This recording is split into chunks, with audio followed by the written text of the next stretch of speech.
ces petits dons, ce petit ministère, je te les confie. Viens prêcher toi-même. Seigneur, je mets au niveau de cette chair. Où est mon interprète? Où est l'assemblée entière? Presse encore les pieds de tes enfants qui prennent encore dans leur maison, qui viennent en fait comme possibilité ta parole ensemble. Ne sois pas moi qui va parler, mais toi l'omnipotent, mais toi la résurrection et la vie, que tu parles à ce Père. Seigneur, la scène est là. Sur de l'histoire et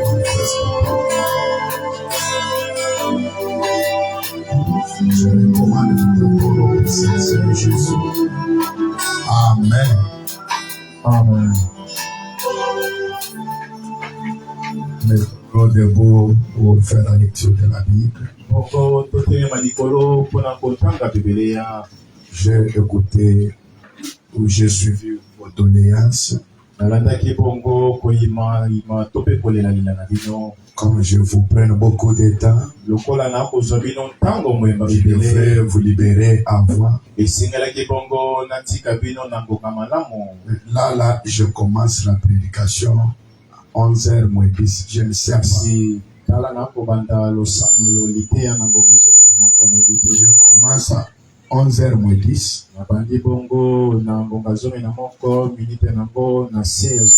Et là, il y a encore des places vides là dans la salle.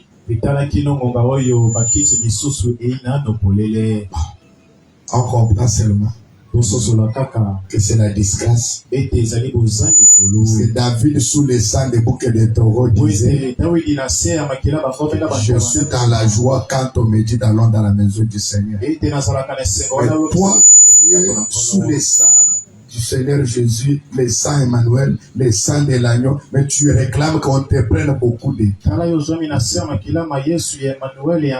Que la personne qui a dit cette chose qui ne se répande.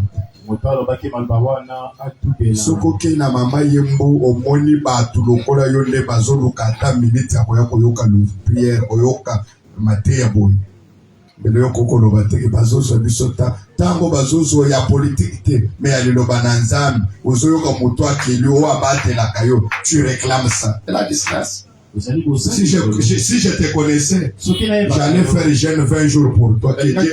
Zamba atali so importance ya liloba naye, importance à la présence naye. Bat bazo kende fête ya mariage, ou ba kwa empoisonné au kofi, mais bazo kende 21h bazo zo batongo, bazo se sentir fatigué. On comprend.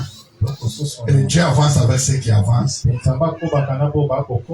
Je ne te connais pas, mais j'ai parlé seulement selon comme vous avez réclamé. Jean chapitre 4, verset 43. Nous lisons au nom du Seigneur Jésus-Christ. Suivez bien et suivez attentivement cette lecture. Parce que c'est ici où beaucoup de gens échouent. Les gens lisent la Bible comme si c'est un livre de l'histoire, comme un livre là, je ne sais pas quoi. Non. Suivez bien. Tout ce qui est mentionné dans la Bible est capital. Frère, lentement. Après 2 jours, Jésus partit de là pour se rendre en Galilée. Car il avait déclaré lui-même. Sois concentré, frère. Nous sommes réclamés tous sur votre temps et bien alors sois concentré. Il dit, car il avait déclaré lui-même qu'un prophète n'est pas honoré dans sa propre patrie. Lorsqu'il arriva en Galilée, il fit bien récit de Galilée. C'est dans le verset 45. Là où toi tu as dit, souligner qu'il fit bien réussi à Galilée. Quand on monte vers le verset 44, il dit lui-même que car un prophète n'est pas honoré chez lui.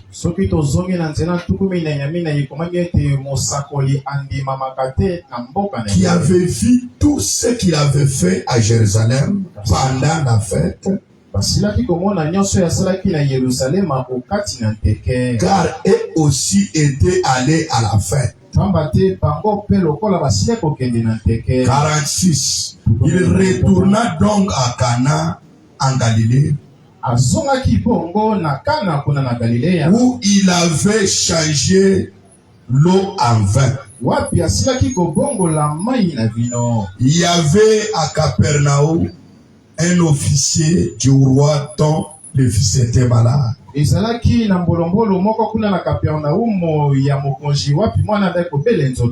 ayant appris que Jésus était venu de Judée, en Galilée, il alla vers lui et le pria de descendre et de guérir son fils. Son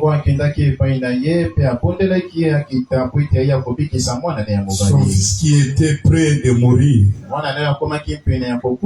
Jésus lui dit.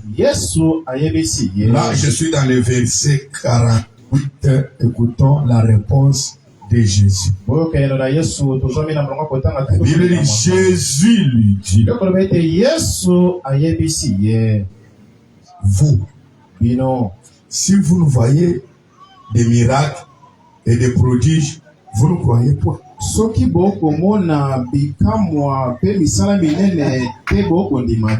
Vous, si vous nous voyez des miracles et des prodiges, vous ne croyez.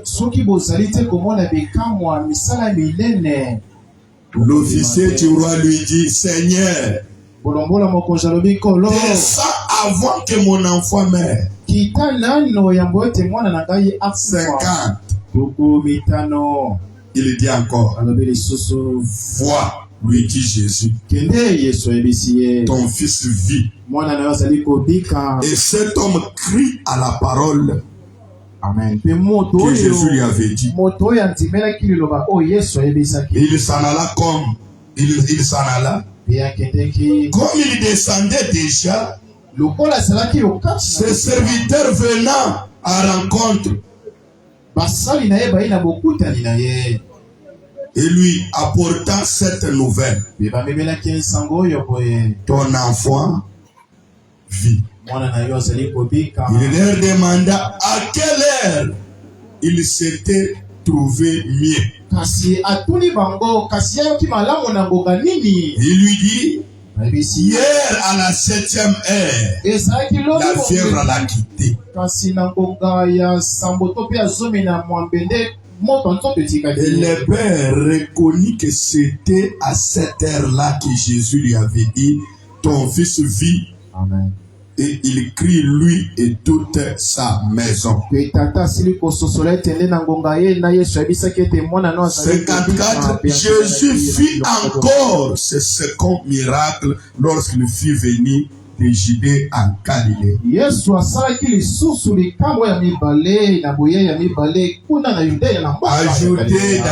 Ajoutez Marc 16. Que tout le monde soit debout. Même si tu es malade, même si tu es fatigué, quand on lit la Bible, tu dois être debout. Marc 16. La commission de l'église.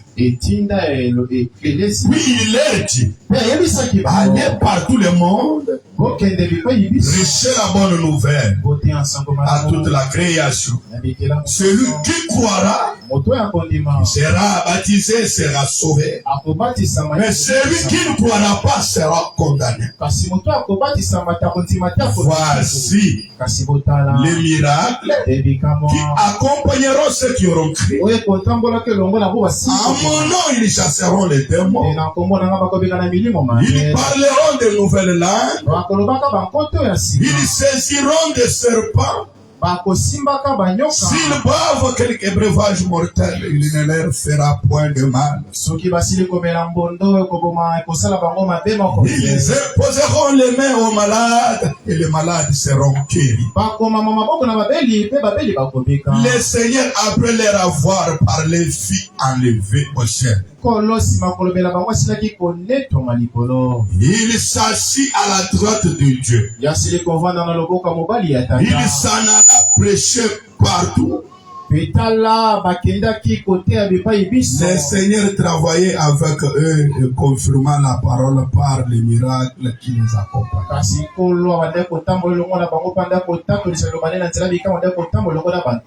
Asseyez-vous. Encore une fois, que Dieu vous bénisse. Bonjour, bonjour. Je vous salue dans le nom précieux du Seigneur Jésus-Christ. Tu peux saluer même 2 ou 3 personnes pour moi. Moi, je t'autorise. Amen. Comme je vous l'avais promis, notre sujet de ce matin, c'est un petit sujet que nous allons traiter dans quelques minutes. Je l'ai intitulé les Jéhovah de miracles. Nous savons tous Jéhovah c'est qui? Jéhovah c'est Dieu. Ce sont l'un de nos titres de Dieu. Comme Jéhovah mis des miracles, Jéhovah Rapha, Jéhovah Nissi, Jéhovah Jireh. Ce sont des noms, ce n'est pas les noms propres. Les noms propres de Dieu, c'est Jésus. Amen. Alors, je voulais encore vous expliquer d'abord ce mot miracle. Miracle signifie quoi? Selon la dictionnaire, le mot miracle signifie acte de la puissance divine contraint aux lois connues de la nature.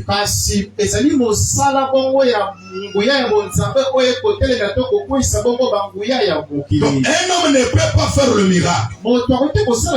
Parce qu'il y a des bruits de gauche à droite. C'est le pasteur tel qui fait des miracles.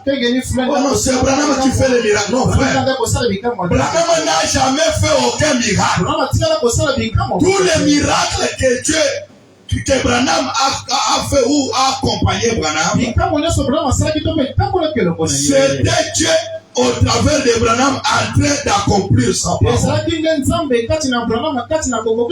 Vous deviez savoir que l'homme est l'agent de Dieu. Dieu, pour qu'il fasse quelque chose, il se sert toujours de l'homme. C'est pourquoi Dieu sans l'homme, il est impuissant. Deuxième signification. Le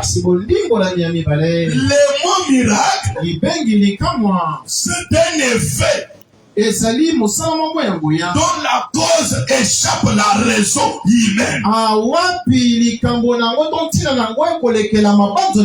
et qu'on attribue au surnaturel.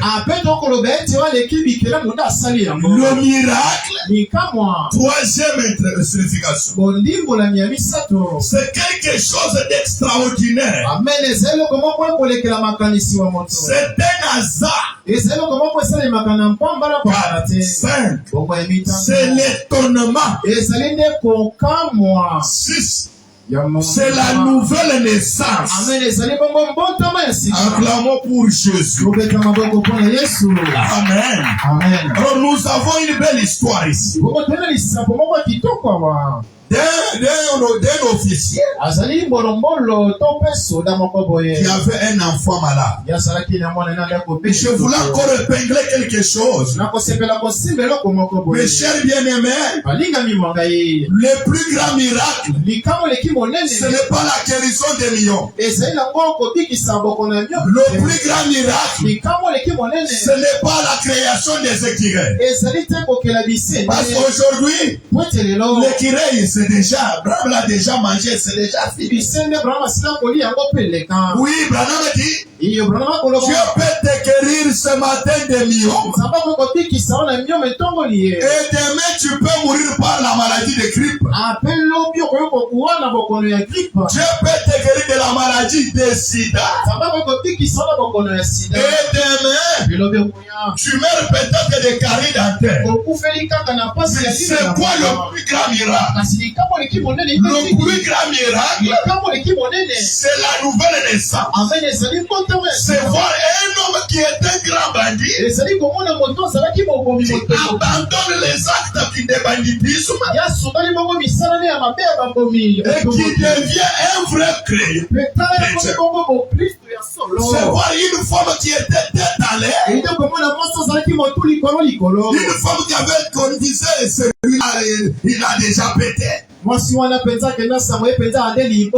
voir cette femme qui abandonne toutes ces choses, qui accepte le Seigneur Jésus, au point où elle devient même servante de l'Église. Et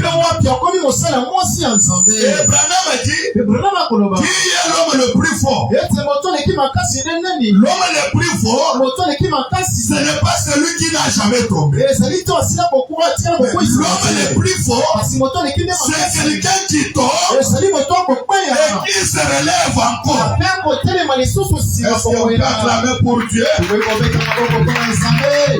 plus grand miracle, c'est voir quelqu'un qui est un pécheur, un critiqueur, un orgueilleux, qui abandonne l'orgueil et qui accepte le Seigneur Jésus. C'est voir un hypocrite jamais connu. Un critiqueur expérimenté.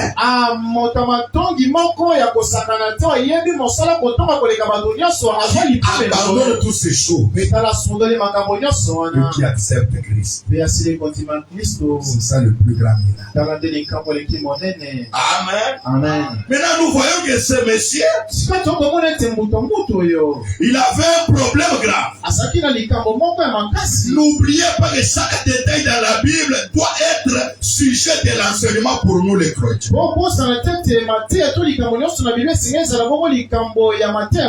Chaque détail dans la Bible doit être sujet de notre méditation. Pourquoi la Bible a écrit même le niveau de cet homme? La Bible dit qu'il était un officier du roi. C'est très important. Il était un officier. Je peux m'imaginer qu'il était capitaine ou major. Mais il avait un problème. C'est pourquoi je voulais dire à quelqu'un, l'argent ne répond pas à tout. Je voulais dire à quelqu'un, les titres de diplôme ne répondent pas à tout. Je voulais aussi encourager aussi quelqu'un, que toi qui n'as ni diplôme, toi qui n'as ni niveau, Dieu te connaît tel que tu es là. À ton niveau là, Dieu te connaît. L'officier avait un fils malade. La maladie de l'enfant allait lui amener à la mort. Amen. Alors, peut-être il avait consulté les infirmiers. Sans succès. La Bible dit qu'il avait des relations avec les rois. Il avait de bonnes relations avec des grands hommes. Mes chers bien-aimés, lui qui était un officier, lui qui était peut-être un chef, mais quand même il avait besoin de Jésus. À combien plus forte raison ce matin, toi et moi, nous qui ne sommes ni les officiers, nous sommes ici, nous sommes sortis dans des familles qui ne connaissent que peut-être, si on compte des gens qui ont des diplômes, c'est 3 personnes. À combien plus forte raison devrions-nous avoir besoin de Jésus? Oui, frère, Jésus est très important dans notre vie. Quand lui quitte ta vie, ce n'est que des ennuis et des problèmes. Mais quand lui est là, même là où la mort devrait entrer, il s'appelle la résurrection et la vie. Et sans doute très fort que Jésus puisse échouer. Non, Jésus n'échoue pas. L'homme peut échouer. Mais cet homme-là, le Marikapa, le rocher des âges, le Dieu d'Abraham, le maître des temps de circonstances, il ne change pas. Je laisse-moi te dire ce matin, il a la même force qu'il avait quand il était devant Abraham. Il a la même puissance qu'il avait quand il était devant Sarah. Qu'est-ce que je voulais dire? Même si tu es stérile, même si tu es malade, Hébreux 13, 8 dit, Jésus-Christ est le même hier, aujourd'hui, et éternellement. Seigneur, il a guéri le fils d'officier. Ce matin, il va aussi guérir ton fils. Et le fils que j'ai dit, ce n'est pas un fils naturel. Le fils dont la Bible nous dit ici, ça peut être ton travail qui est menacé. Ça peut être ton diplôme qui n'est pas valorisé. Ça peut être ton ministère qui est étouffé. Ça peut être la souffrance que tu as. Ça peut être un manque de garantie. Mais Jésus dit, vois, et ton fils vit. Oui, même si ton mariage est en train de connaître un grand appel. Mais Jésus, il est la tapette qui allait te contre-taper. Il est les voix. Il est les voix. Il est la tourbillon. Un jour, lorsqu'il était dans la souffrance, en train de méditer, les amis lui ont abandonné. Accusé de beaucoup de problèmes. Accusé de beaucoup de péchés. Cet état de souffrance, la Bible dit, il a vu une tourbillon. Donc ce matin, je crois qu'il y a quelqu'un qui est dans la souffrance. Je crois qu'il y a quelqu'un qui est mort. De la même manière, les choses avaient vu comme tourbillon. Je crois que ce matin, il se révèle à toi selon le problème que tu as. Est-ce que je peux recevoir un grand problème? De la même manière, Ézéchiel lui avait vu la route à la route. Qu'il se révèle à toi selon le problème que tu as. Alléluia. Dieu ne se révélera pas devant chacun de nous, ne se révélera pas devant chacun de nous dans la même manière. Il doit se révéler devant chacun selon les problèmes qu'il a. Tu ne peux pas dire qu'il est Jéhovah Jireh alors que toi tu as un autre problème. Il est Jéhovah Rapha pour celui qui est malade. Il est Jéhovah Jireh pour celui qui n'a pas de place, qui est peut-être un peuple normal. Il est El Shaddai pour celui qui est déjà avancé. Pour celui qui n'a plus de l'espoir. Comme Branham dit, lorsque Abraham lui a vu comme Jéhovah El Shaddai, Branham dit El Shaddai signifie un Dieu qui porte des seins comme une femme. Et Esaïe me dit, est-ce qu'une femme peut-elle oublier l'enfant qu'elle a laissé? Mais si elle peut oublier, l'Éternel Dieu, le grand Jéhovah, n'oubliera jamais. Je dis jamais. Je dis jamais. Pour ce que tu en train de traverser, il connaît. Même les travaux qu'on t'a chassé là, il n'est pas surpris. Parce qu'il n'a jamais été surpris ni par un événement, ni par quelque chose. Je voulais vous révéler quelque chose. Il dit, un prophète n'est pas honoré dans sa patrie. Ça veut dire le manque d'être honoré là. Ça peut aussi faire que les miracles ne s'opèrent. Vous voulez dire à une jeune fille ici, la prédication de ce matin, c'est une prédication spéciale. Seulement pour je voulais dire à une maman ici, que la prédication de ce matin, peut-être je peux parler dans 5 à 12 minutes.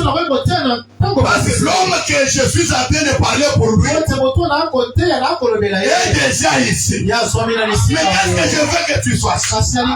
N'ayez pas l'habitude. Tous les dimanches, il n'est pas pareil. Chaque jour a son onction. Chaque jour a son onction. Chaque prédication a ses effets. Comme cette prédication que je prêche a des effets un peu bizarres. Même une femme qui a 50 ans, elle peut connaître un changement de son corps à l'instant même.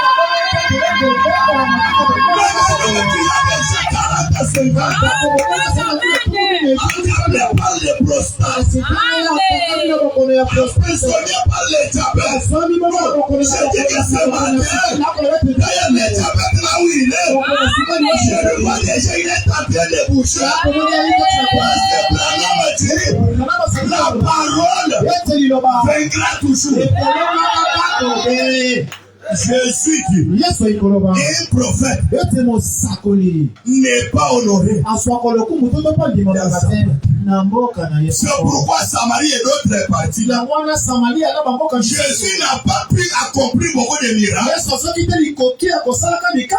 Même là-bas là où il était né, Jésus n'a pas pu accomplir beaucoup de miracles à Bethléem.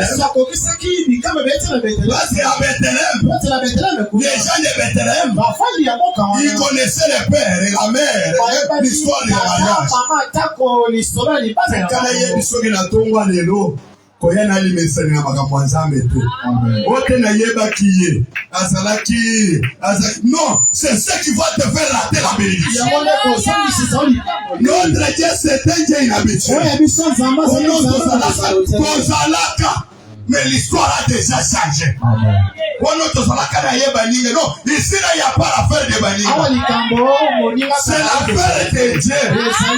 Moi je vois que ce matin, dans ma chibessière ici, je vois il y a des mariages. Je vois il y a des guérisons. Même les voyages. Dieu m'avait déjà parlé tout depuis la nuit. Il va faire quelque chose. Et moi-même je serai étonné. Je m'attends à ça. Je suis à la spectacle de ça.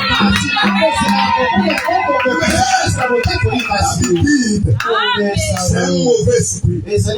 On ne s'habitue pas avec Dieu. Dieu peut ramasser une femme pire que toi tu connais bien et faire cette femme sa servante. Toi tu n'as pas à lui juger. Alléluia. Rappelez-vous de Rahab.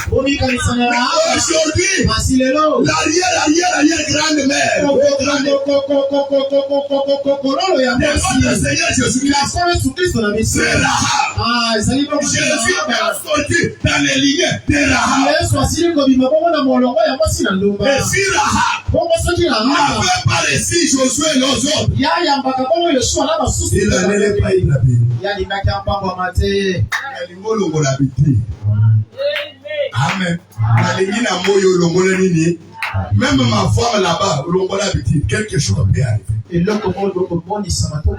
suis déterminé que ces derniers moments, les dieux que je prie, avant peut-être qu'on quitte dans ce petit endroit, il peut faire sortir des mercures à côté de toi. Je pense. Il y avait un garçon ici. Je l'aimais beaucoup. Parce que je voyais sa maman soutenir les choses. Commençait à suivre les mauvais amis. Il filmait. Sa maman me disait, quand il filme, il fait des mauvaises choses. Son père disait, tu vois ton fils. Tu vois ton fils. Quand il ne fait pas de mauvaises choses, là il dit, c'est mon fils. Alors la maman était fatiguée. Papa fatigué. On peut se prendre. On ne peut pas les baptiser. On ne peut pas les baptiser. J'ai dit à sa maman, je connais un Dieu qui peut changer les grands choses. J'ai prié et je lui ai dit, toi, je ne vais pas te voir au Congo. Même pas une procédure contre toi. Toi, tu dois voyager. C'était comme des blagues. Mais quand je vous parle là, c'est lui qui fumait. C'est lui qui était l'enfant de la femme. Aujourd'hui, il voyage. Je ne dis pas voyage de bas Congo, non. Même pas de l'Angola. Chine et Dubaï. Je peux aussi le faire. Le problème, c'est quoi? Éviter l'habitude. Les gens viennent à l'église, doivent faire l'habitude.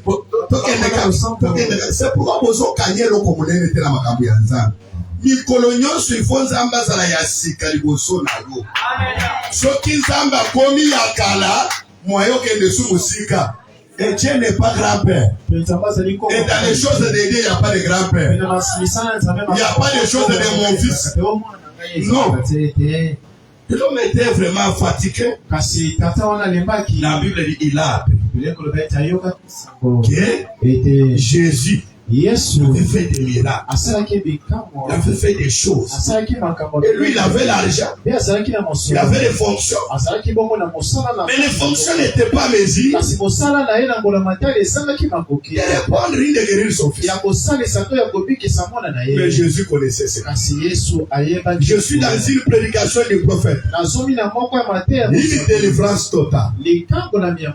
J'ai dit eloko isali pour que capitaine wana mwana nabika puisque yakini alimesa liboso ya Yesu te et Yesu moko lobi tango prophète na kati ya mboka na ya za honoré te hein moyen apambo mubya sala te loko so lingina sala lipambo lipona yo longola makambo abiti monanga na tongwa lelo mutu asika et na kopeso passeport voyage na kufungolelo ba voix frère ngai na batu na prison ya kisite na fukamika na sambeli mutu na parquet avocat ya parquet le bio ataba ina $20,000 c'est ça non maman de hein ata $100,000 au bimate na kena sambeli zamba ibisina biyebisa bango ki bakotika ye na 1500 un Dieu qui donne avec c'était comme 1500 et puis le bien pour ma jour tel bakei boye moto bandolo ata $100,000 à 1500 mois et belé na mona mais ces derniers temps j'ai besoin de na mona na kati église au Christ na mutu ya moto salim elimwe na logo Christ elimwe donc le belinga likambuti mais alors qu'il y a un moment wana na banda ko le belata makamna le beloti même soko za kinerni qu'ils ont bloqué le colo oil déjà à côté on a un docteur Moazo Péo le lobby. Gardez bien ceci à l'esprit. Dieu connaît les siens. Amen. Je pense qu'il y a les dire. Souffrance aux électeurs là. Yango te muto sala ke nzamba boyo yo po batobele basoka nzamba sonyo ko parce que nzamba salini atikiye nzamba yebiye te mais brana maji Gardez bien ceci en esprit. Que Dieu connaît les siens. Même à toi, ça n'a qu'à te comme la massang. Son cause est en zam. Quand on a mis l'angle, on a eu un zamba salini. Dieu connaît les siens. Il connaît tout à leur sujet. Il connaît tout à leur sujet.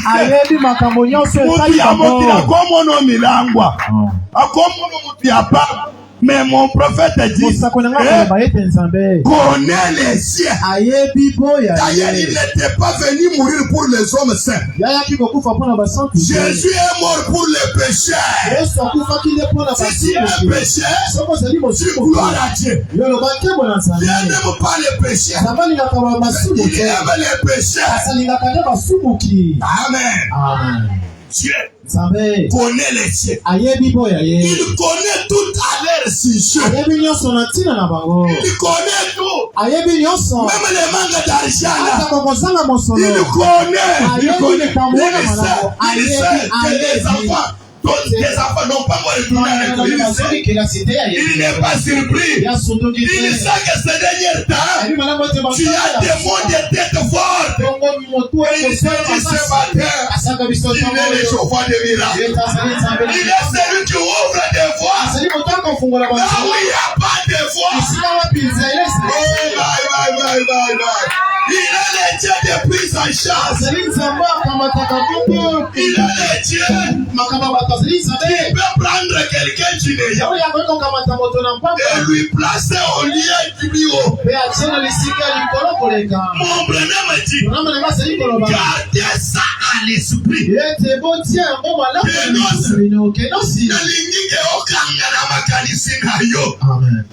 Peu importe il y a quelqu'un qui a chanté. Ce qu'on dit de vous, c'est que vous allez. Donc, moi je refuse ça.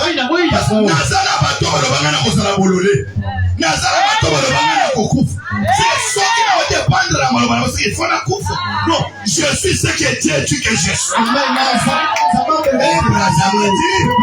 Il connaît tout à votre sujet. Depuis que tu es venu à Kinshasa, rien ne marche. À des fois tu pries, tu dis Seigneur, tu veux que je fasse quoi? Tu as changé de maison de dos. À des fois je peux dire ce matin-là, tu as des douleurs des oreilles. Oui, il y a quelqu'un qui a des douleurs des oreilles. Mais moi je te dis maintenant, dans 10 minutes, tu ne sentiras pas ces douleurs des oreilles. People will say you are a show. Come in. No, it is not. Non, tout est déjà sous contrôle. Dieu ne peut pas venir commencer à révéler des maladies. Mais vous le savez que ces maladies-là, j'en doute très fort. Il y a une sœur ici qui a des douleurs au niveau des oreilles. Alléluia. On essaie de tout.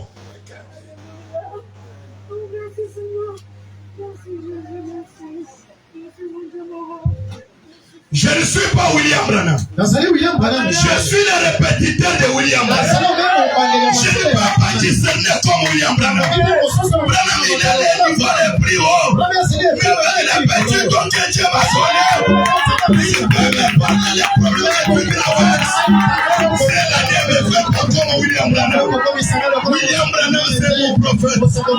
Je ne peux pas me mesurer avec lui. Alléluia. Oh my. Il connaît tout. Quand la sœur venue, elle n'a rien dit. Mais quand j'ai dit ici, Dieu m'a dit qu'elle souffre de l'oreille. Toi aussi, je te connais. Je crois que quand tu connais l'eau, on connaît la qualité sous terre. C'est à l'esprit. Je vais dire que c'est ici que j'allais te appeler. Gardez ceci à l'esprit. Je vais garder bien ceci à l'effet. C'est pas des volcans de langage. Si chacun va aller qui bingo, c'est pas moi la voix. Baron, tu allais qui yo. Je ne sais pas moi avancer.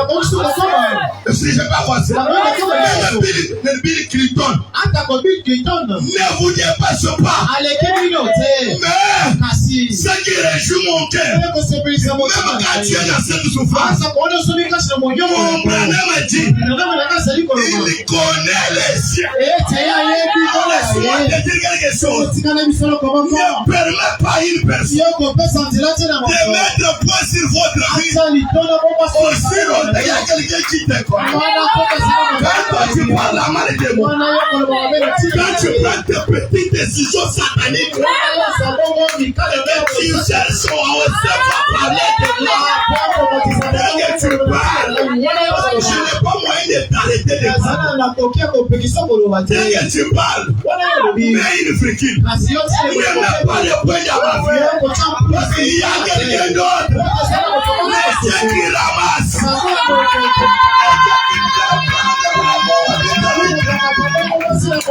Tu pouvais prendre littéralement Wabit. Ton mari était déjà mort.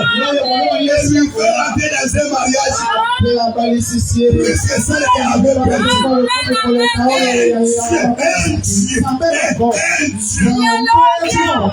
Je disais, tu peux prendre quelqu'un de la loi biblique. Merci mon cher. La loi de la Bible l'avait déjà condamné. Quand Dieu descend, je regarde Mephibosheth. Toi, je me souviens de bien que quelqu'un de ta famille avait fait.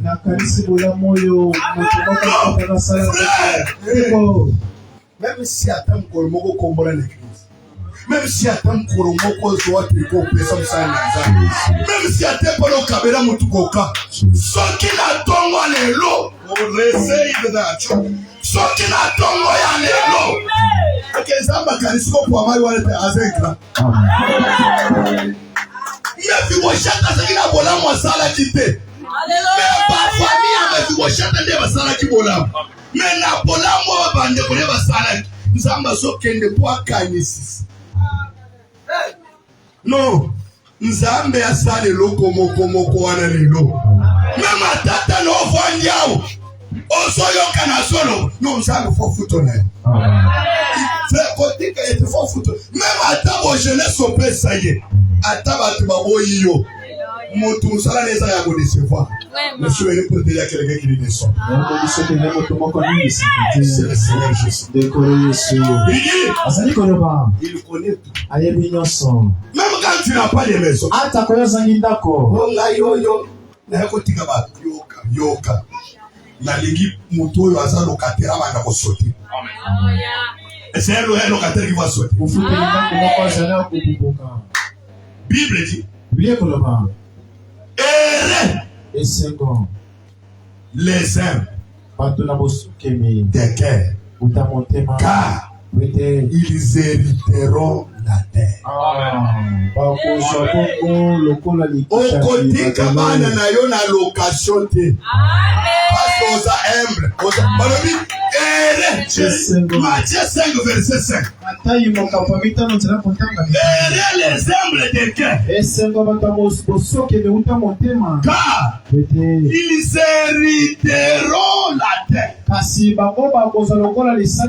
millénium. Dans les milléniums, on n'aura pas besoin de Dieu. On n'aura pas besoin de passer.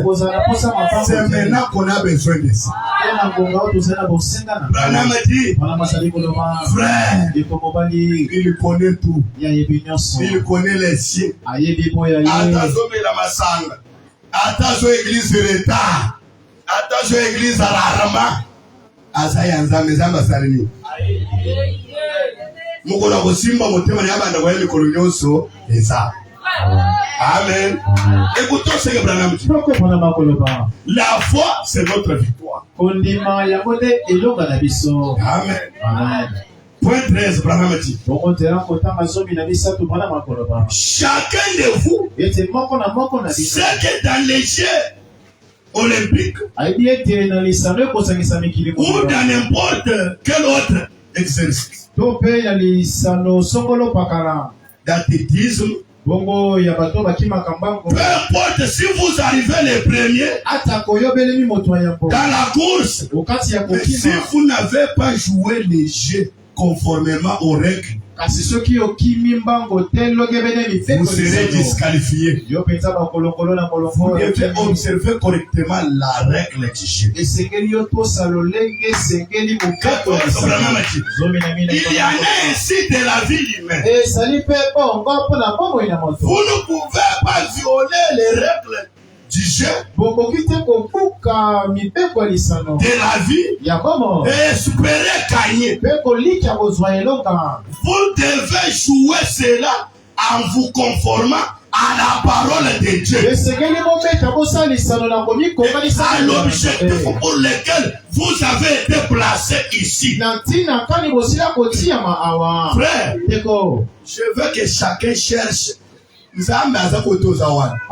Je vois à côté de vous, il y a un surnaturel, un être surnaturel.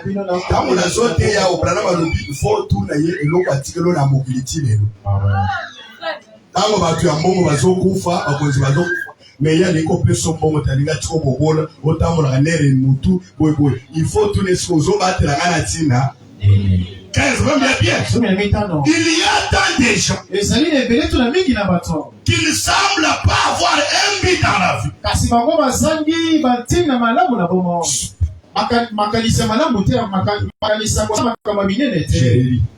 Bien. Il y a tant de gens qui ne semblent pas avoir un but dans la vie.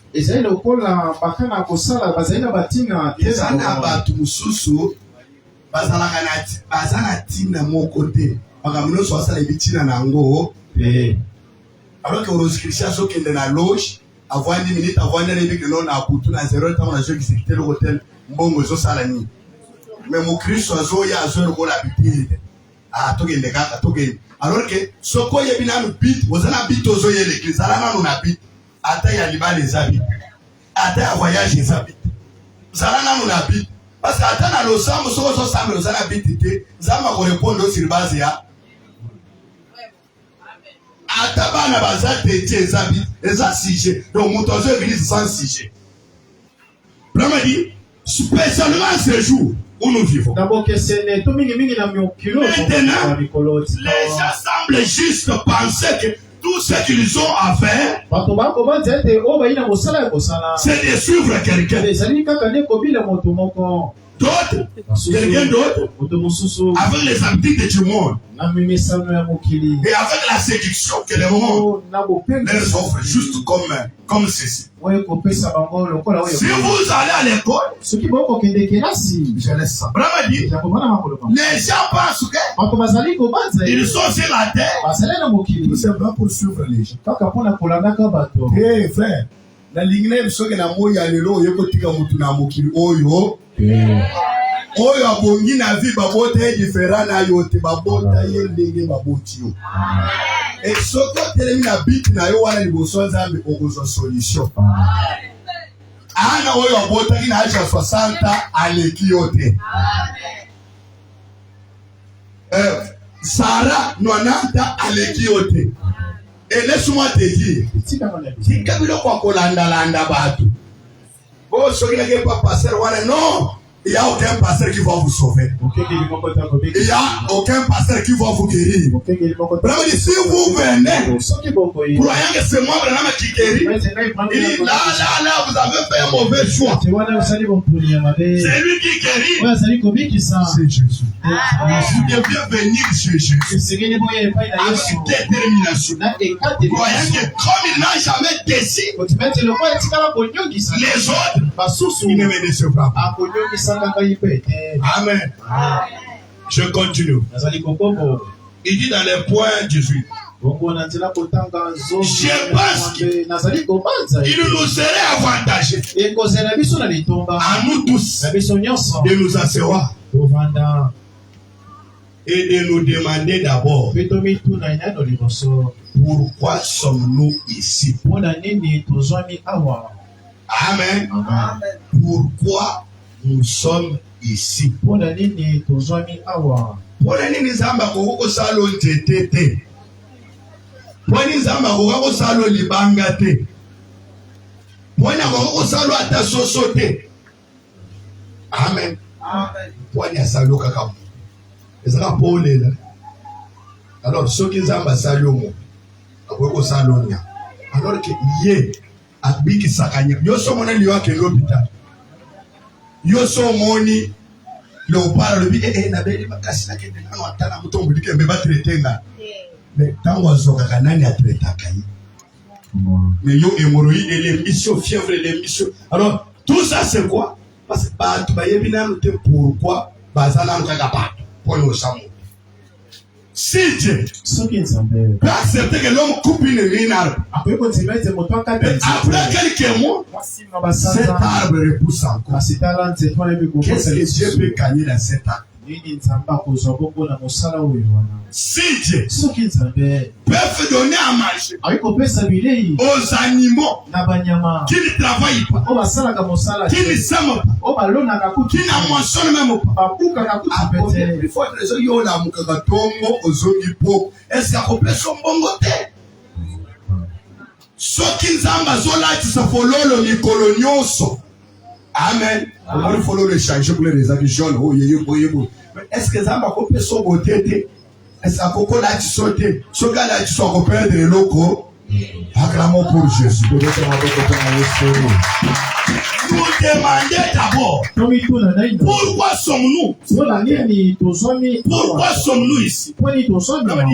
Nous devons considérer cela et lui demander ce qu'il voudrait que nous fassions. Les buts que nous sommes venus accomplir ici. Et ce qu'il envisage pour nous. Il semble que nous désirons juste suivre le monde. Dieu n'a jamais eu de projet de malheur pour ses enfants. Il a que des projets de bonheur. Je continue ma lecture. 23. Tout Nzambe ozobatela ngai na se ya moi oyo batu ya minene bazokufa ngai ozobatela nga natina nakendeke nakelelaka basekaka yo nakendeke moko na futi magazi ya batu te mokolo magazi azofinga ngai alors ke naza mwana na yo. Non, nakendeke nakoma kota nyongo ya ndako mokolo ndako azolobela ngai sa respect ke naza mwana na yo. Non. Branham a dit bien c'est juste l'attitude des gens. C'est ce que j'appelle à l'instant vagabond. Les chansons que vous avez chantées, ça m'a aussi inspiré. Et les gens qui se joignent à des églises, c'est presque la même chose. J'ai souvent pensé au fait de flotter au bois, flotter un bois. Un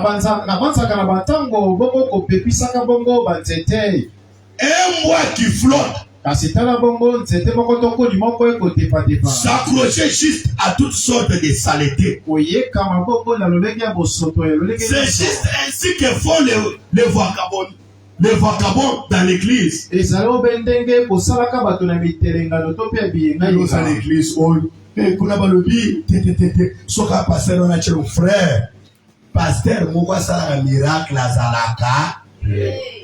Azalaka, même moi, même Branham, nous avons un miracle au travers de Moussali Naye, et puis Kolandisama Natititi Nayo. Ce qu'on soit dans la ligne de prière, on va tout à l'heure aussi. C'est l'atmosphère qui crée quoi? Mon soyez église déjà, aux hommes qui passent déjà au lieu.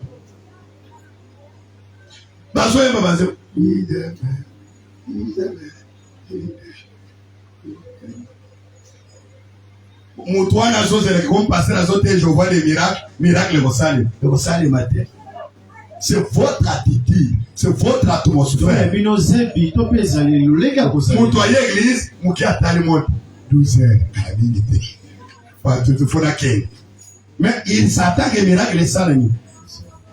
Abraham a zoké musika pona koloba. Même ata na prière au sala na yo. Onction ekozala nango ekolandisa par rapport ya moment où sala na présence nzambe. Soki na présence nzambe osambe na kosala 15 minutes, tu auras que l'onction de 15 minutes. Si tu fais 30 minutes, tu auras que l'onction de 30 minutes. Faut changer l'église. Amen. Ote. Mpaka wana biki sakate. Atoke na Abraham tabernacle. D'ailleurs, Abraham azoloba. C'est l'homme lui-même qui vient avec sa guérison devant la chair.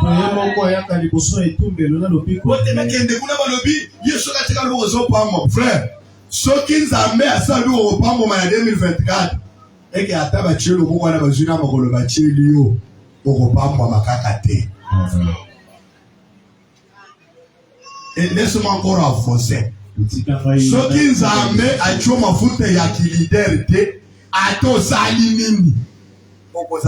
Leader, leader babota qui leadership, on est leader.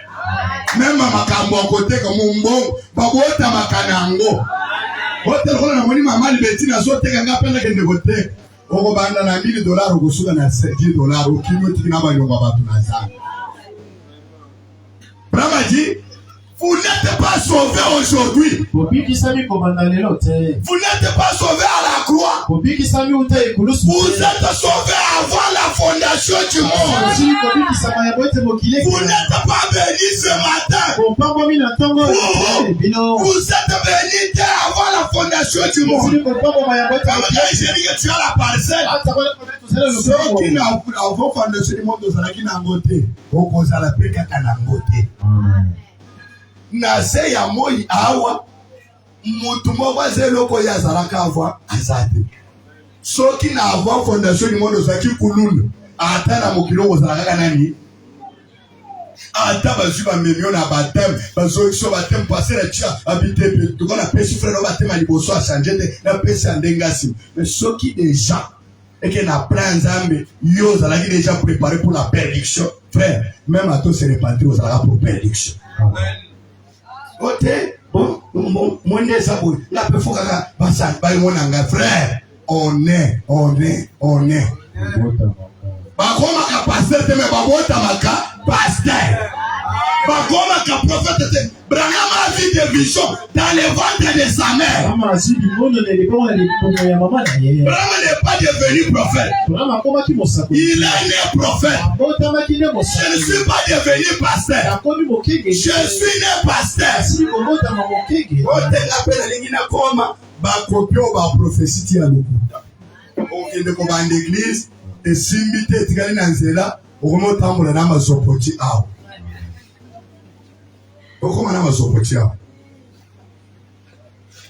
On est tout ce que tu as dans mon kilo. On connaît le koyo zalaka la fondation du monde. Ce qu'on a sauvé, même si on a il y aura d'autres personnes qui vont nous surprendre, moi et vous. Oye bien la soula, mais on camourait dans dernier moment, bon,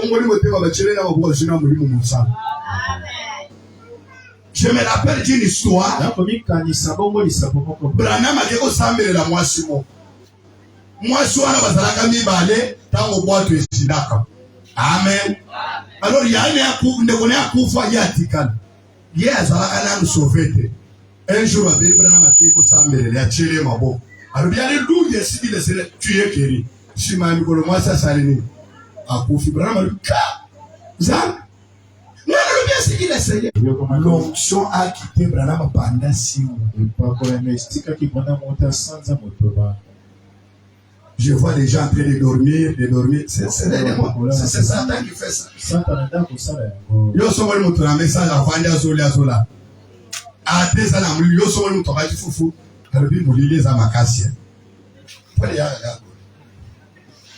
La Bible déclare la nature ne vous assède pas. Ça montre que na gâte na yo. Et donc on a le quotidien. Parce que vraiment dit, le Saint-Esprit c'est nourriture, c'est Il est un centre de santé. ce qui m'a dit mon sang, tout ça n'a qu'à tirer. Comment vous voyez yo quand il aura quitté, vous voyez dit le voilà. C'est impossible. Je vous salue matin. Amen. Et l'homme soit quitté là. Mais pas pour être petit à qui prend. Anda si. Papa zuri ndego sambe. Samba zuri so moni mwa shwa. Azalaka mwana na ngame na tidawo isale makia za ina rusuvete. Ezamba tumsomo la bachere mwa zuri mu sambe. C'est pourquoi yo so ya kwa sambe hata kuna maladi. Il faut se préparer. Préparer la vie. Au royaume quand c'est va tirer mwa ko obika maladi mbala mwa zuri na mulimu mu sambe. Mais soko za makambo ka warawa kaka. Mibali pembeni songi et puis surtout bana mibali surtout na tango sio mibali bakomi ba songel koleka na basi vraiment c'était l'esprit chez les femmes mais on le trouve chez les hommes ezali molimo ongeza kipa basi kasi comme pas mibali surtout les serviteurs mingi basali ya mibali so la passe mibali bakutani monsieur tel one un esprit chez les femmes, on le trouve chez les hommes. Nous, tu ne crois l'église. Amen. Mais Branham a dit, même la souffrance, Zamba Yebi. Où sont les croyants, des chrétiens comme la tsunami? L'enfant mort. Mais les gens demandent, comment va-t-il? Comment? Pour va bien. Oh, yo solo ga monde ko tende mira. Amen. Oh, les abonnés signalés mes frères, on va changer l'église. Tu pour finir, on avait dit la fois passée pour dire, tu as attention avec le fait d'adhérer dans des églises. Les églises ont des esprits. Et ça n'a pas pasteur de sous. Et ça n'a pas pasteur de sous. Ça n'a pas de sous. Hier, les gars, ils ne pas moi mon collègue. Soka moni TV munene na ndaba mujimu pone fo mujimu wana TV wane longo ko me pana yi. Mie vo be dibino soka le la kamea za la kaka. Amen. Amen. Je vais vous libérer vous. Amen. Vraiment bien. C'est juste l'attitude des gens. Juste ce que j'appelle les stables vagabonds. Les gens qui se joignent à des églises. C'est presque la même chose. J'ai souvent pensé à faire flotter là et de l'autre côté. Comment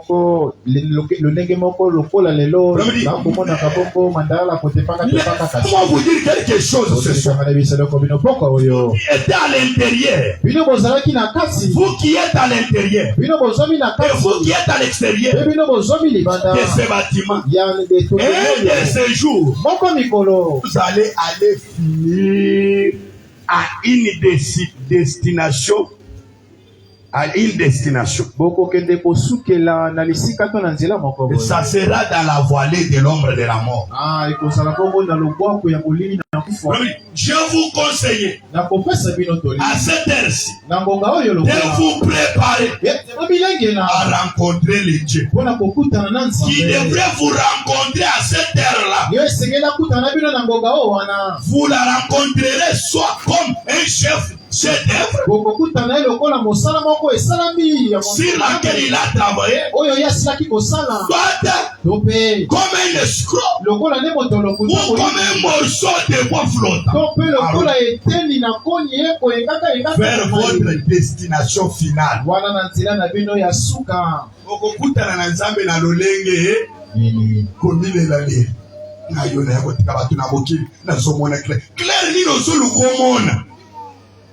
Kana lobe kota kachino elongolo na motema mabe osomona muto sokonde okanisika sokonda maladi te motema mabe lekie opoke sokondi saranso te somela mafuta nzoto. Il y a des gens comme ça. Ezana batoloko la baboye. Yani ngaka bolamu ya mutu te. Ya saka kawani. Eloko ne sekela kibiso. C'est nous, c'est frère, nzamba salaka ba erreur te. Soki nzamba pesi ndeko wana comme na omona ba mususu avant moi oesi la baso ano esi la baso mama pam nzamba ayebi ke yo okabaka na pasi soki abie yo okokaba te ayebi ke yo ozana na loko te ozandumba soki apesi yo pour son maman pasteur. Oui, il y a des gens comme ça. Il y a des gens comme ça, mes frères. Assure-moi bon. Moi, ça passer les litos. Vous allez voir pasteur. Il y a des gens comme ça. Ne vous étonnez pas. Ce sont des choses que j'ai palpées. Pas dans cette église, mais dans d'autres églises.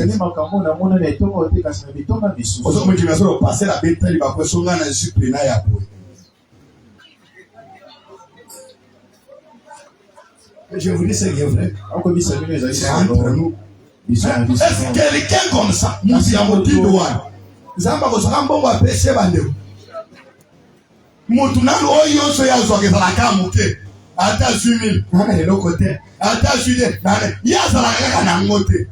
Yenda zalaka na ba problème bele ba tuso na ba problème. Mutu abongo zamba kopembo. Mutu nalo azosoka moni papa ya yena nda. Mwana mwasazana Michel e para bagwa balite. Asala kape musalate. Yepete mutu aluka kambo. Yepete mutu achaka provision. Nesoka mwaka watu wena nda.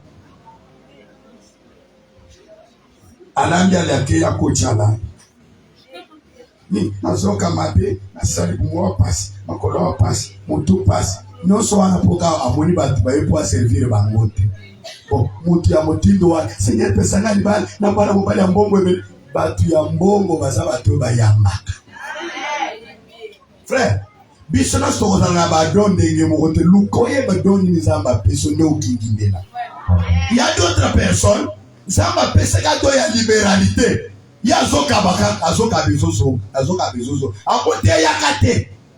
Les hommes comme les jeunes armatiques. Yembo on est ça rapport à solidité sala nini? Bakunda kolo yesu.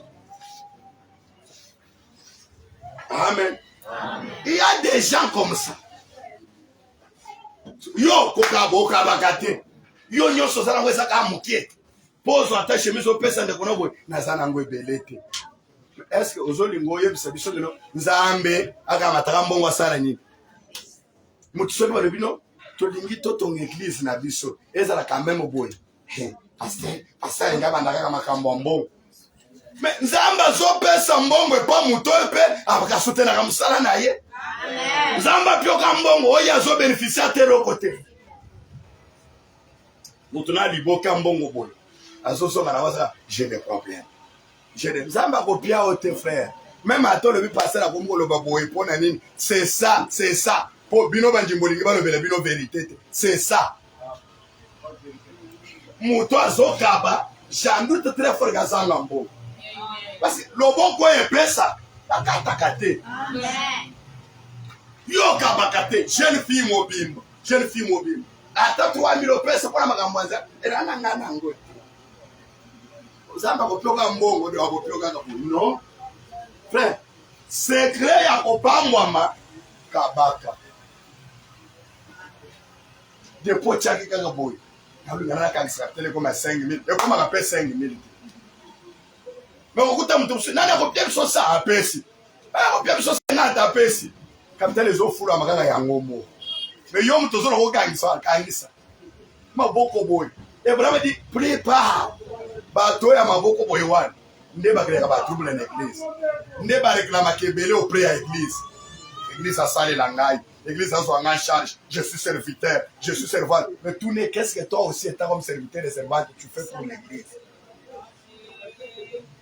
osokuta mutu aya yembeli nzambo akeliye il entend que l'église lui paye est-ce que mutu ana vraiment aza ayebi na lelo kwa ça. C'est ça le problème. Jésus a dit, un prophète n'est pas honoré. C'est ce qui est aussi à la base du manque de beaucoup de visitations. Dieu honore ceux qui honorent sa parole. Yo honore le bananzambe. Tozanka ya bakotonga. Tozanka toluke shige église ya munene.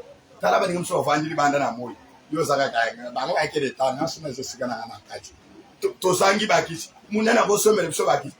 Yo so kicho yo ya kovandela kawana. Motika ne biso bino loko mo bino boyebite. Omoni mutu asomba bakisi na église a. À chaque fois au long chose qui Nzamba pamboli azolongola ni pamboli ndambo. nzamba bakiseli okozo lipambo ndenge moko na ye okomona mutu wana azochanger ka ba église ayebi pe ba via ba pasteur mingi amen pasteur nani kolobende kolobende wa tama bandaki mudi budi tabernacle tokala na yewa comme je parlais avec un vieux papa et c'est papa ni misango za papa na respecter na bi ni tarabia uzaki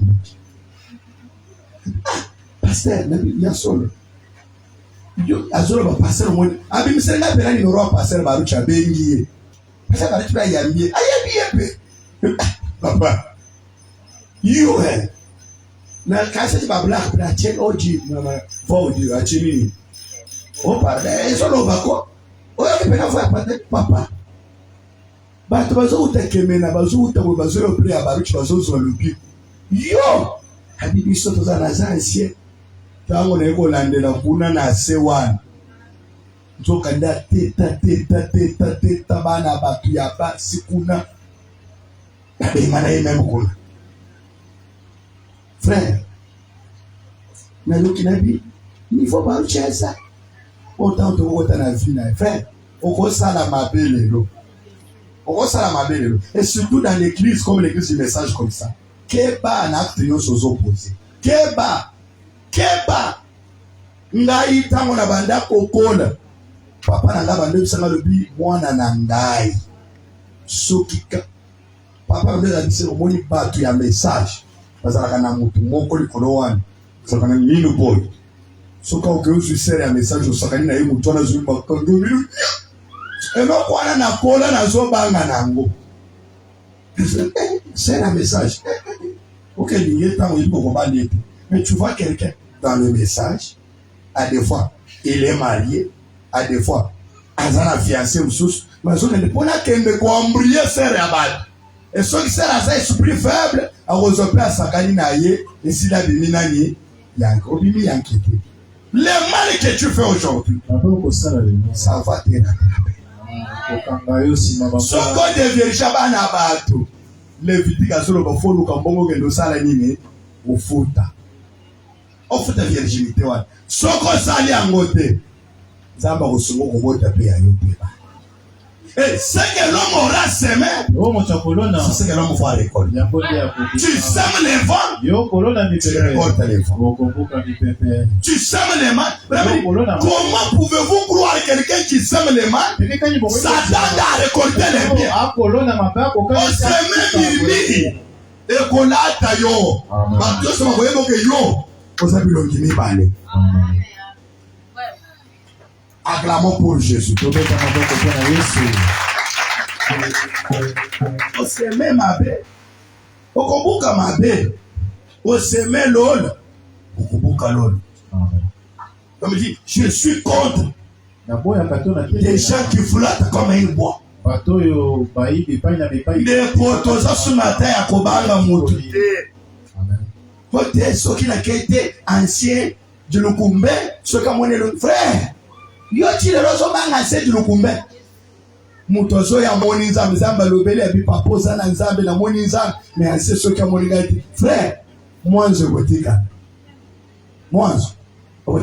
est-ce que je peux choquer quand même quelqu'un ba bande bikini ba monde comme tu vas ba jagrate à tout sur la semaine mais l'essentiel fait comme 50 euros abando luganini Jésus.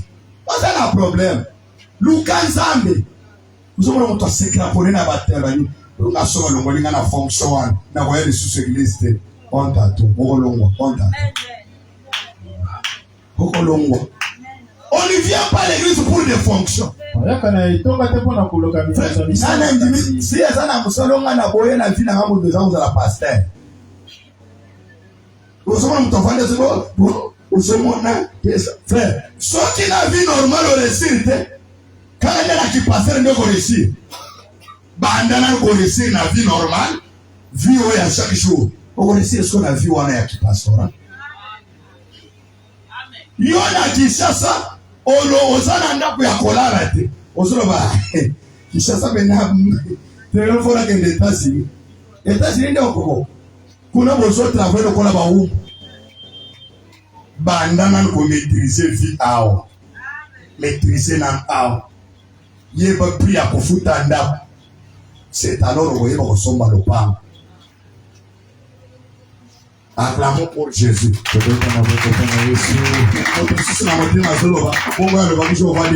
Oui, c'est ça, non? Ce sont les petites choses qui retiennent les grandes choses. Donc, soyez à l'église pour avoir un miracle et avoir quelque chose de meilleur. Âme. Âme pourrie. Surtout, ce sont elles des troubleurs déjà. Nous sommes en train de faire ça. Tant que nous avons la loge. C'est la solution de Sinai. C'est là on sait quoi ça. Frère, là il a du travail. Même ça, ça me comme une point qui a la puissance. Il a changé la vie à Moutona. Mais il a changé de temps bien à tic. T'as bien la salle libre. On a ça Jésus. Ouais, il peut pas vous faire la moquerie. On a ça Jésus. Jésus a une mission appropriée. Cette même puissance qui vous bénit, c'est la même qui va aussi me bénir. Comment on a sauvé au moment où on a sauvé? Il faut qu'on a sauvé pour que la pour sauver. Acclamons pour Jésus. Frère, comment on a pour la prophétie? Frère, comment on a pour la prophétie? Dans la prédication démonologie domaine physique, Branham Azoloba, mutu moko akeliko tuna akeko lukameso dedo. Osoko te mutransfert papa na yé. Na exemple le meso sa. Nzamba lo ba ni poye se so mo bali wana yé to yété. So ki mo asware. Non frère, les choses de prophétie en mariage ezalakate. Branham a déjà prêché comment nous allons nous marier. Toi, aligne-toi sur les choix d'une épouse. Un peu bas. Et mon pasteur fait ça la prophétie. Yéto yété. Yo va y faire mon bal parfait à ça. Toi, moi, je suis parfait à ça. À ça la tout ça qu'on nous a prophétie. Moteme bi kananu. Pota wana tozoka ya nyoke kauka. Nguya we mutosala kina mune bandele ya jardin d'été. Et songe frère. Mukolo oyo puissance wane kwa likolo na yo. Moi je vis chaque jour le miracle. Na koma tina po atano ki posa bolia soso. Na kenga na traîne yo lo baki je suis le distributeur de la puissance. Attends dans les jardins des abana ko benge lo kwezoya. Na lobie lo kwesali. Nous causons molimo mon sang tout ça. Mutu wana ke consulter ma maison de loba yebisai. Nzoka nde mutu ke ko consulter wa. Abomali bala 3 fois. Abomali bala atika ba akenda wana aboma. Aboma so tellement ka ko boy fatike makamali bala ko kita ko mi prophétesse. Lokolo bazaka na ba maluko na ba nani. Abomali bala na mutu abongo ko pianga prophétie na. Ye wan. Resoke debi robombo. Apprécier prophétie. Que Dieu soit loué pour William Branham. Le Messie en retour en train de sauter. Frère Branham. Qui n'a qu'à consulter Zamba de Belingaï. Il y a des signes qui n'a butu.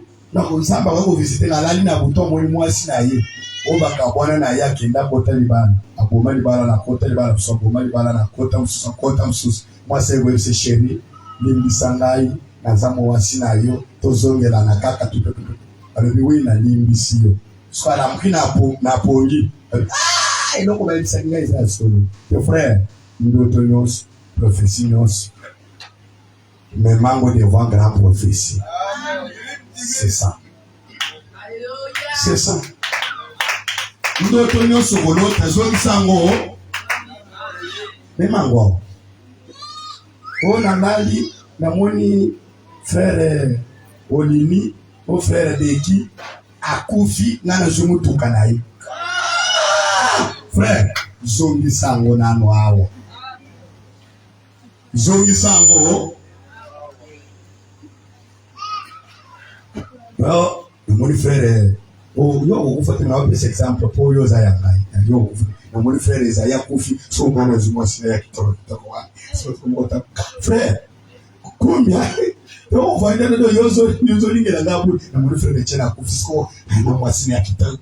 akokufa te akobota bana boto lelele na bo tiba lulina mwasi na ye aramene turula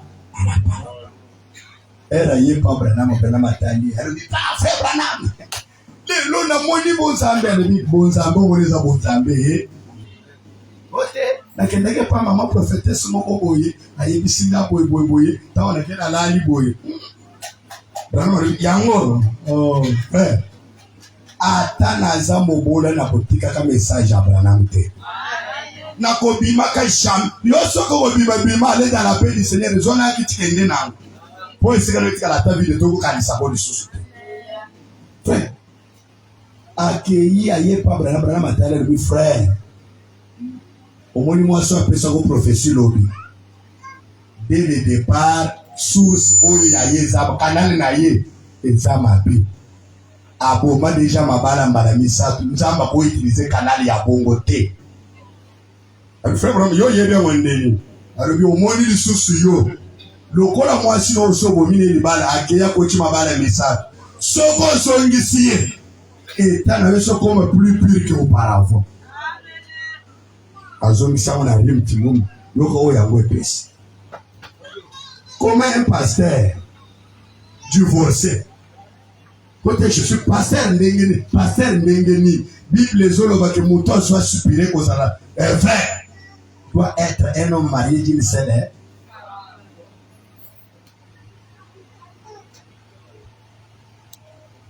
Le Brahma dit non, le canal que toi tu as utilisé, ce canal-là est mauvais.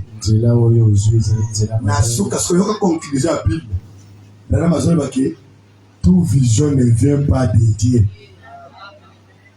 Ndoto nyonso utake pa nzambe po papa na loti na moni surtout ba marié belé na lali na loti moni ser wana zokota yesko ayaki na fufu na pondu na ndakala chena mesa to bandaki na batu to bandi ko na bia yende bongo peut-être soya ko ko servir le wana po ko tsoki ndo ko yebande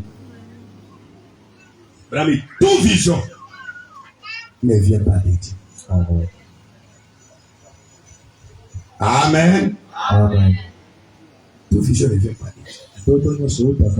On peut changer l'église que nous avons Marc 16. Voici le miracle qui accompagneront ceux auront un problème de français ne sont compliqués. Mais le but du camp est ça la nini. Mais le temps est là dans le camp. C'est ce qui n'a njimili lo bandenga solo ke lo besala kati na ngata na ndamo na bikamu osala ni. Tata maboko ti. Prophétie moko ko décréter bikamu ezate. Bikamu ezala déjà maman na prophétie oyo kolo solo be osala ni. Bakobundiso bakolonga te. Pourquoi yo zala sia bikamu? Amen. Amen. Et l'homme dit descends. Kéri mon fils. Kéri mon fils. Kéri lui. Écoutez la réponse de Jésus. Vous. Okoki konjimate. Soko moni bika. C'est que yepa yebike. Ponji mesegela sala nini? Sala bika. C'est ça. La Bible dit, je l'ai dit encore, il dit vous. Je commence déjà ma prédication. La moitié déjà pour que je la commence ici. Mais tant que aussi ça, mutunyo so azokanze elebana koya so so ate koya wate. Mais oui c'est et ba mutu o sangisi ba kichobisi mutunyo so kende. Pour bien na o misaba. Il est 12h10. Dès qu'il est 12h20, j'arrête au prix 10 minutes, 30 minutes sur sa ligne. Ok.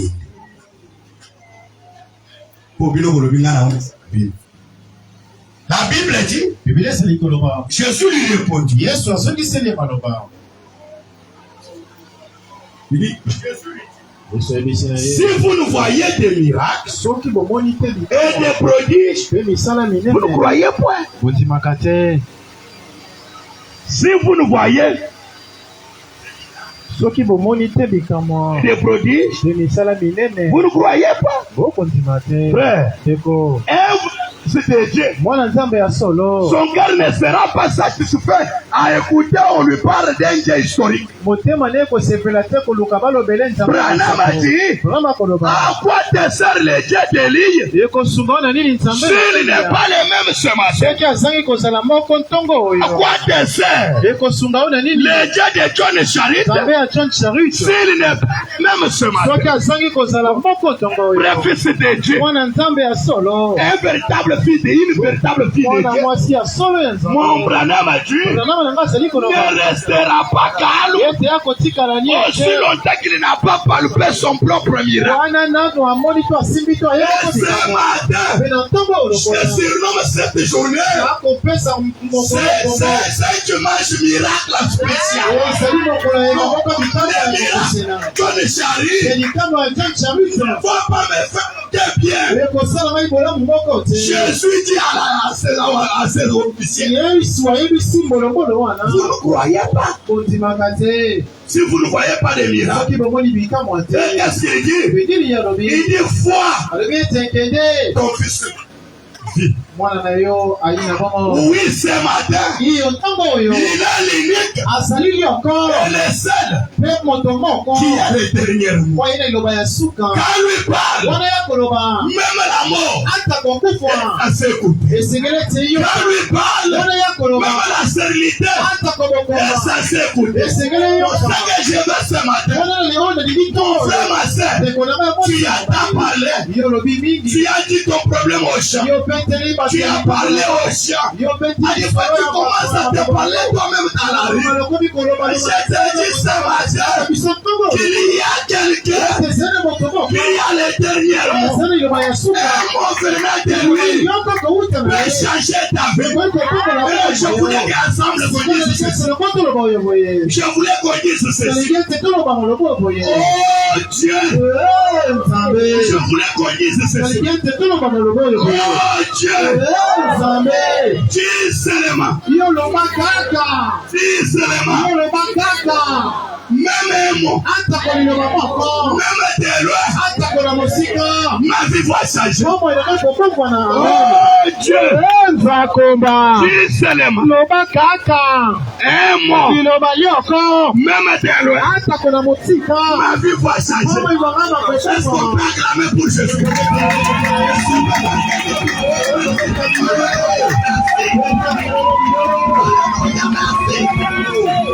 L'homme n'avait pas besoin. moto azalaki te Mais Jésus a eu chez lui ete yesu akende pour qu'il impose la femme. kama mambo na loboko Non, Eh, même de loin, atako na mosika même de loin. atako na Il dit mosika seulement un mot. aloba kaka liloba lioko aloba kaka Je liloba suis lioko fatigué. nalembi Je suis fatigué. nalembi Sur le domaine des mariages, bongo na makambo j'ai que des combats et des combats. eka na bitombo Mais meme oh Dieu, kasi yeza komba dis seulement un mot. lobaka liloba moko Même de loin, atako na mosika que ma vie change. bongo nange bongo Écoutons ce que Abraham a dit. loko wana makolo Qui est un fils de Dieu? mwana na nzambe ayinde nani Un fils de Dieu, mwana na nzambe c'est un miracle. ezali nde bikamwa Tu es miracle. yo ozali bikamwa Je suis dans l'année, vous devez naître de nouveau. okatoli te esengeli na bino bombotama Point sika 84. zela kotanga tuku C'est ici que je termine. awa nde wapi Il y a nakosilisa quelqu'un qui croit qu'il est miracle. eza na moto moko Attends-moi d'abord pour toi-même le miracle. akotana na maboko mpo na yo moko Si tu crois que tu es miracle, soki ozile tozali likamwa mais d'abord, yo betana na Branham a maboko dit, wana makoloba la vie que Dieu nous donne chaque jour, yo sepamo nzambe akopesa vaut biso plus que bikamwa. l'argent et le passé. yango eleki mosolo mpe La vie, mapango les souffles de vie, là, meyema na bobo oyi mais nango dépasse le passé. eleki mapango Branham dit bien, wana makoloba ete mana quelle sorte de nature avez-vous? kasi lolenge nini ya boesaleli C'est une question. ezali motuya Quelle sorte de nature avez-vous? lolenge nini ya bokelamu bosali Alors, frère, bongo ndeko frère Branham, ekomana ça n'a dit, lolenge na kosalela si j'avais la nature de mon père, soki nazalaki na lolenge ya kosalela je ferais alors les choses que faisait mon père. na kosalaka bongo makambo tata na ngai kosala Maintenant sasa hivi que je suis né de nouveau, nasili kombotama nde Branham dit, Cela dépend de ce qu'était mon père. Amen. Yango ekotalela na oyo tata na nga azalaki. Donc je sens déjà les gars ça. Yango baposa kobika. Si mon père était cela, soki tata na azalaki bongo moi kanga. aussi j'allais être qui? Ngai mpe na nga kozala nani kanga ye. Mais Kasi c'est là. yango. Oh man. Pas. Ekotalela. J'ai besoin que quelqu'un puisse monter. Yalinga te moto moko amata. C'est là. Yango. Pas. Ekotalela. De ce que votre père est. Oyo tata na bino azali. De ce que votre père est. Oyo tata na bino azalaki. Il dit. Akoloba. C'est là. Yango. Cela dépend de ce que était votre père. Yango ekotalela oyo tata na bino azalaki. Si vous êtes né simplement dans une église, soki bobotami kaka na etonga moko boye. Mon Branham a dit, vous avez comme père. Ete boyi lokola nde na bobangi. Comme père. Bozali lokola bobangi. Vous avez comme père. Bozali lokola na tata. L'église. Etonga. Si vous êtes né seulement dans une église, soki bobotami kaka na etonga moko sobo. Vous avez comme père l'église. Bozali lokola na tata. Vous pouvez l'appeler père. Pe okoki kobenga ye tata. Si vous le désirez appeler. Soki bosepeli kobenga ye. Appelez-la comme. Parce qu'il est votre père. Si votre père est Dieu et que vous êtes né dans la famille de Dieu, vous rechercherez les choses qui se rapprochent à Dieu. Amen. Si ton père est Dieu, vous chercherez des choses qui se rapprochent. Et Dieu n'est pas auteur de malédiction. Dieu n'est pas auteur de maladie. Maman Lorraine, fais toujours mal. Déjà, ok. Allez, je prends d'autres histoires. J'ai déjà les choses. Maintenant, ça va changer. Je prends du côté de l'argent. Pour la guérison des gens, vous avez aujourd'hui là, il faut que quelqu'un mette seulement comme ça. Dieu n'a pas double onction. C'est onction pour la guérison. Oh Dieu. Il seulement même de loin. J'ai parlé ici. Elle était là-bas. Elle ne m'a rien dit qu'elle aurait le faisait. Oui, oui. Même maintenant. Il y a son téléphone. Lève le téléphone là. Lève ça. C'est à des fois. Et que tu ne recevais pas des appels de grande forme. Et que tu ne recevais pas des appels de l'argent. Non, j'ai dit maintenant que le président de la République vous localise. Oui, oui. Frère, tu ne sais pas d'Abraham. De la même manière que la sœur a été guérie. Frère, ils sont les mêmes sources. On ne peut pas trouver les deux coups de choses différents. Comme c'est la même bouche qui a parlé de sa guérison. C'est la même bouche qui parle encore de vous. C'est la première fois qu'on vous appelle seulement ce soir. Au nom de Jésus-Christ. Au nom de Jésus-Christ. Si l'église de l'hôpital, prenez marche. Si vous êtes né dans la famille de Dieu, vous allez rechercher des choses qui se rattachent avec qui? Avec Dieu. Dieu n'a jamais échoué. C'est pourquoi que nous sommes là. Alors que c'est ça, il s'assoit. Alors que c'est ça, il s'assoit. J'ai envie de prophétiser sur quelqu'un. J'ai envie de prophétiser sur quelqu'un. Avant que les mois ici terminent, je prends une clé de voiture. Oui, je prends les clés de Dieu. Et je connais quelqu'un. Prends la voiture. Dieu est lié à nos paroles. Et la Bible déclare, ce que vous lierez sur la terre. C'est ça ce que les ciels voient. S'il y avait quelqu'un qui te combattait, achète pour lui un cercueil. Achète pour lui un cercueil. Enterrez-les. La Bible déclare, ils vous feront la guerre. Mais ils vous vaincront.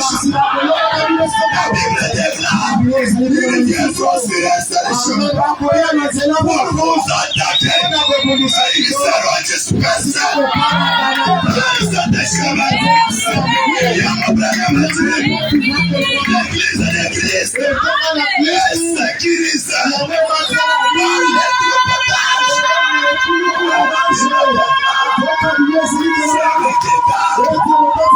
Celui qui garde Israël,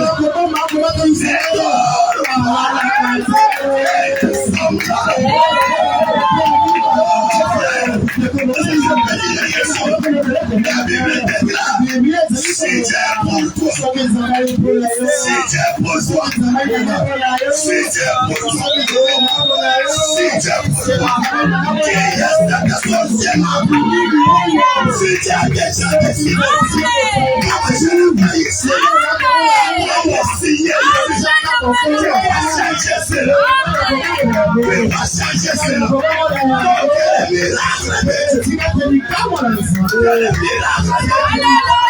le miracle de Dieu.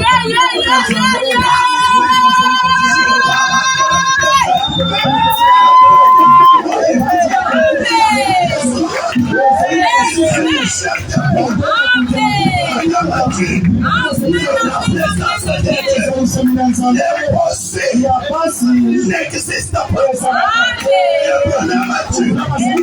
Vous avez appris que tout est possible à Dieu. Tout est possible à Dieu. Le voyage est possible. Si vous attendez la famille de Dieu, allez chercher les choses qui se rapprochent de Dieu. Dieu n'est pas un menteur. Dieu n'est pas un pauvre. Dieu n'est pas un souffrant. Cherchez les choses. La Bible déclare, faites de l'Éternel ton délice. Faites de l'Éternel ton délice. Quelque chose. Comme les anges sont déjà là. Et que vous êtes debout. La Bible déclare, dans une salle de conférence, quand le président de la République et le premier ministre et les députés sont debout. Ils sont debout pour saluer la présence du président. Vous êtes debout parce que je vois des bénédictions. Je vois des bénédictions.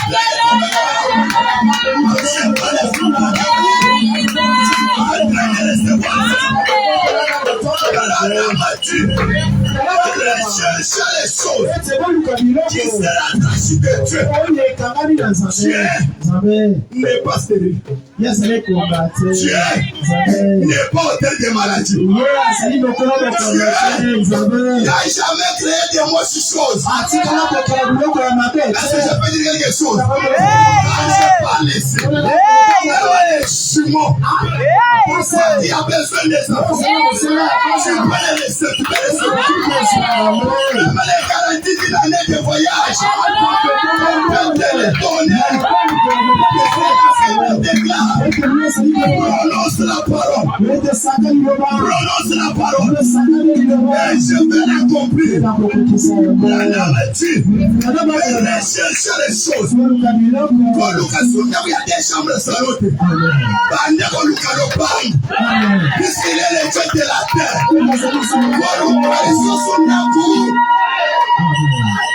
Pasteur Samuel met son nom. Matthieu a dit, vous, les hommes humbles, des guerres, vous hériterez des maisons. Des maisons, quoi? La terre. Pasteur Samuel, tu vas jeter la parcelle. Recherchez les choses. Recherchez les choses. Les choses qui se rapprochent à Dieu. C'est juste. Alors, vous êtes l'enfant de Dieu. Votre nature est celle de Dieu. Alors, quand certains, vous les entendez, certains d'entre eux, notre église croit que les jours des miracles, croit que les jours des miracles sont passés. Comment pouvez-vous croire que les jours des miracles sont passés alors que la nature même de Dieu est en vous, alors que lui-même Dieu est absolument miracle. Sa nature est un miracle. Sa habitude sont un miracle. Tout ce qu'il est, c'est un miracle. Comment pouvez-vous être autre chose qu'un miracle?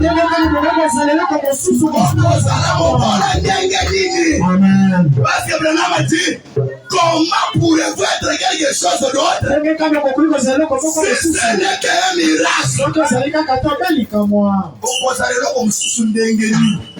Votre nouvelle naissance, c'est un miracle. Votre nouvelle vie, c'est un miracle. Même votre nature est un miracle. Comment pouvez-vous les garder en arrière?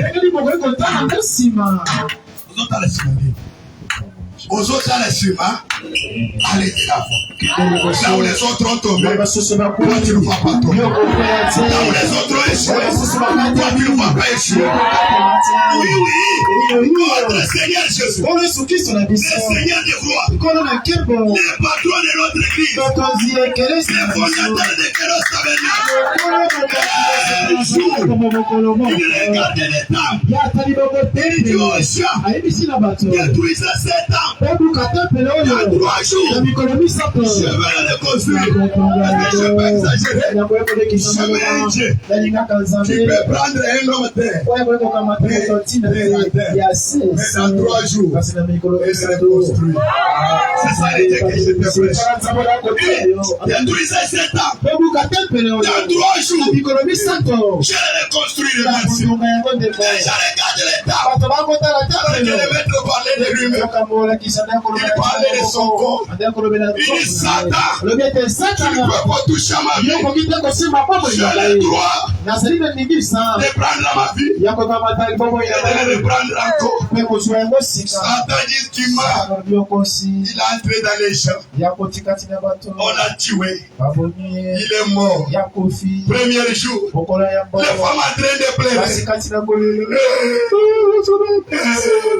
Deuxième jour, les marches ont commencé. Nos démarches célestes. Le Père a délaissé. Il est allé jusqu'à dans le séjour des morts. Dans le corps de son fils, il trouve Abraham assis, fatigué dans la prison. Il trouve Job assis. Il regarde Satan. Satan dit, oh, j'ai pensé quand j'avais eu je t'avais eu. Je pensais quand j'ai eu Abraham. Maintenant,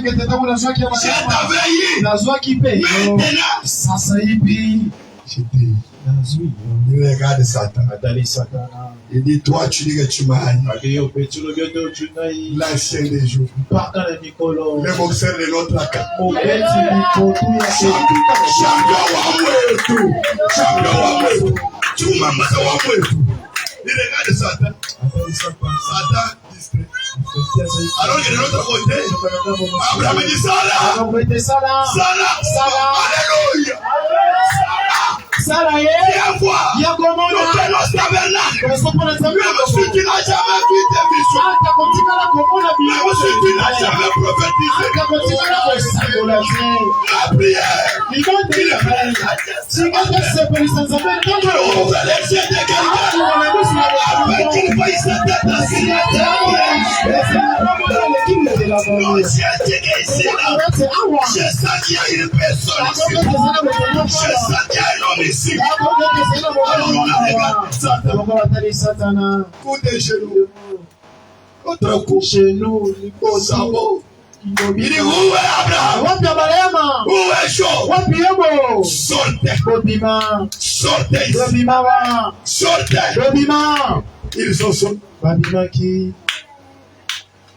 Berger de foi. Ah, bon, passé maintenant, Tous les siens de l'Ancien Testament. Même moi. J'étais aussi là. Même toi.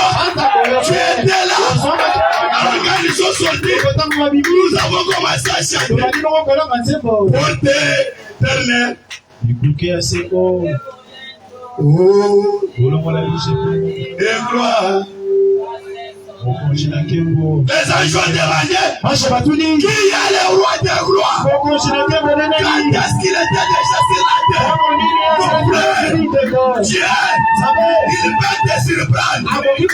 Pourquoi que tu étais quand tu es sur la terre? Tu es en train de te parler. Mais celui à côté de toi, il ne voit rien.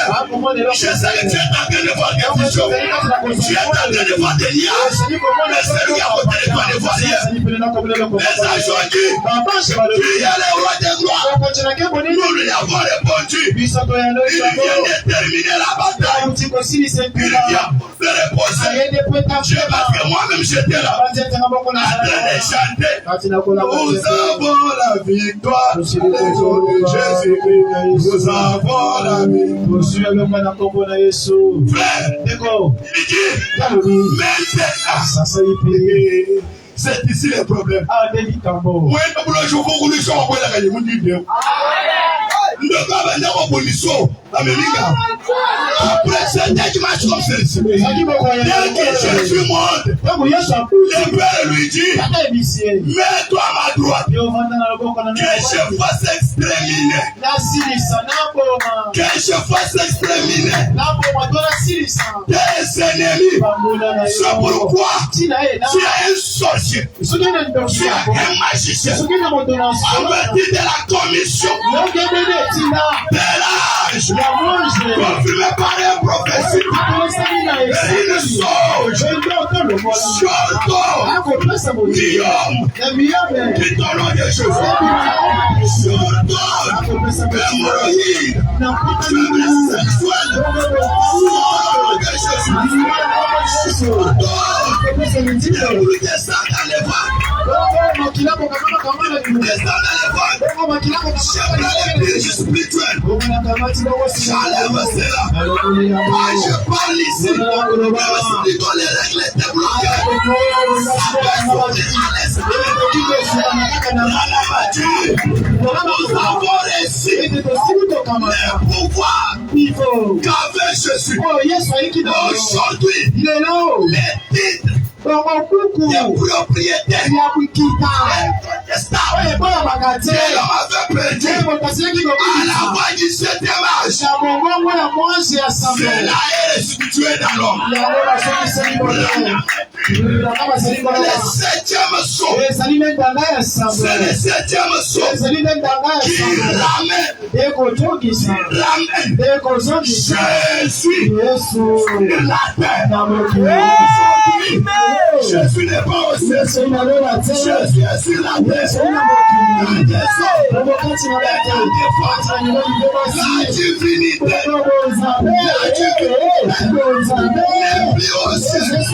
Mais la divinité est une personne. C'est pourquoi dans cet âge, il y a un homme. Je n'ai pas honte de citer son nom. Il y avait laissé la divinité. William Branham. Je vous donne les pour vous prouver. Ce n'est pas votre Seigneur, ce n'est pas votre frère, ce n'est pas le Père de Billy, mais c'est votre Sauveur, le Seigneur Jésus-Christ. Un jour, prenez ma dernière se promener. Est-ce que je peux dire quelque chose? Je sens une puissance ici. Donc, nous sommes là, on a été sur le semence.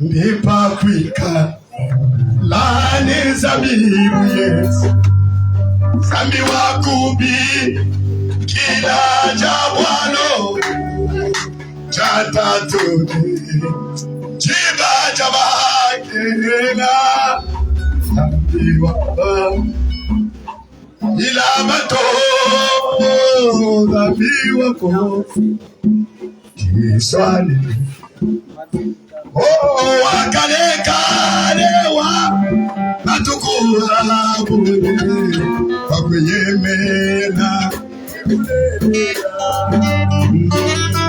Kuwebwelwa mubi Olorebi Kuwa Aishasi Uluwaniwe Oh, Yonola Zamuni mwesho kusoga Zamuni mwesho kukunda Ila yije Kega yidu